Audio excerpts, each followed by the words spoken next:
Hi, my name's Raven. I live with my mom, Flora, my dad, Michael, and my little sister, Cassie. I'm a musician, and that's always made me feel like kind of a black sheep in my super athletic family. My dad, Michael, is the high school gym teacher. My mother is a former tennis pro. My sister is the point guard. And then there's me. I'm different, but I've always felt like I still belonged. That is until the day we moved. Mom hauled out a rickety chest, and what was inside brought smiles to all of our faces. Boxes of childhood photos. It was a really sweet moment, looking at all the things we had done together. But I realized most of the photos were at sporting events. I was even crying in some of them.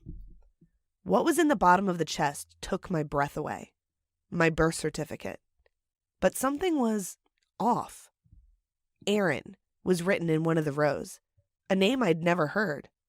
I reached down for it, and my mom slammed the chest shut. What was she hiding?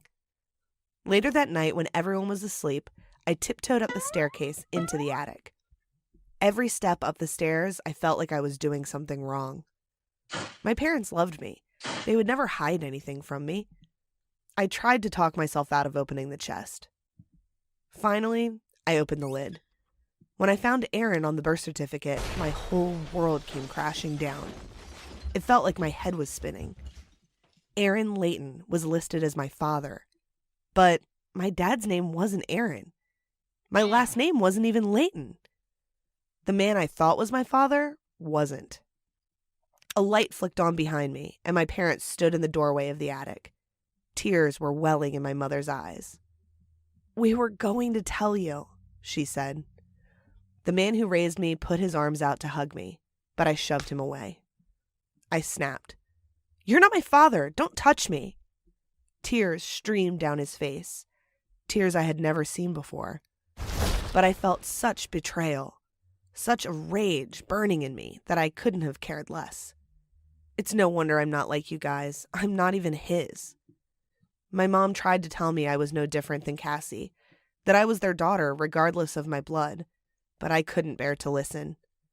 If they had lied about my dad, what else were they prepared to lie about?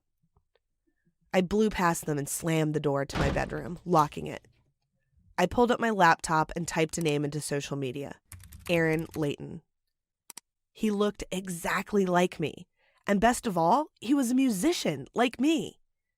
His photos showed him rocking out on guitar, fearless and confident. It was no wonder I felt like a black sheep. I wasn't like this family. I was like him, like my real dad. He had a post talking about a show he had in town the next night.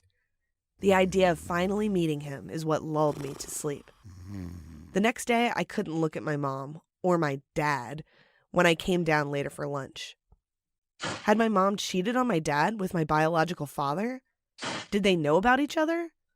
I begged silently that Aaron would answer the questions, because the idea of talking to anyone else about it made me sick. I slammed the door without saying a word and hurried onto a bus to go downtown for the show.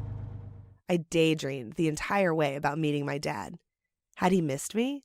Would he look at me and just know? Did my mom even tell him about me? I nestled into the crowd at a grimy venue, waiting for him to take the stage. Finally, he stepped out, just like I imagined. He was a rock god on stage. He even had the same mannerisms I did. I felt myself buzzing as I watched him play the full set. We could be a father-daughter band. He could teach me all the things my parents couldn't. When the set ended, I hovered by the edge of the stage.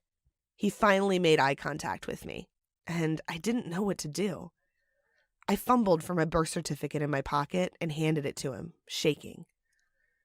He gave a sad smile at the birth certificate, then at me. "I knew this day would come, Raven," he said, but his voice was disappointed. Wasn't he excited to see me? Aaron led me to sit down. He started to tell me the truth, but it felt like he was far away. "Your mother and I dated in high school. I wasn't a good match for her, but we were crazy about each other. She got pregnant with you and..." His voice trailed off here. Was it regret in his eyes? Embarrassment? I ran off. I didn't want to be a father, Raven, and I still don't. That's when Michael stepped in. He was there when you were born, you know. I felt my whole new reality slip away. Aaron, my real dad, he didn't want me. I tried to talk him into raising me. I tried to tell him about my music. But he just took my hand and shook his head. You're not Michael's daughter by blood, but you are his daughter where it really counts. With that, Aaron rose out of his chair, grabbed his guitar, and walked away. I didn't take the bus back home. I walked through the rain-slicked streets, tears streaming down my face. My real dad didn't want me. My family had lied to me. But then I started thinking about what Aaron said. Sure, my parents had lied, and sure, they were different from me, but they showed up to every concert I had, every music recital. Michael had even helped me take my first steps. Did it really matter who was my biological father? Didn't the person who raised me matter more? I stopped under an awning. My wet hair stuck to my face, my feet were soaked, and suddenly I felt terrible about everything I had said to my parents. A familiar car pulled up behind me. Michael sprinted from behind the wheel with my mom close behind. I was so worried about you, Michael said. You've always been my daughter. You'll always be my daughter, no matter what. I let myself cry and let my parents embrace me. I'm sorry, Dad, I said. My parents apologized for lying, and they didn't have any excuses. They admitted it was wrong, and they should have told me, but I forgive them. And I can only hope they've forgiven me for the things I said too. No matter how we're related, the people around me who love me are my family. My dad may not be my biological father, but he's always loved me. He's always been there, and he'll always be there. Isn't that what family is?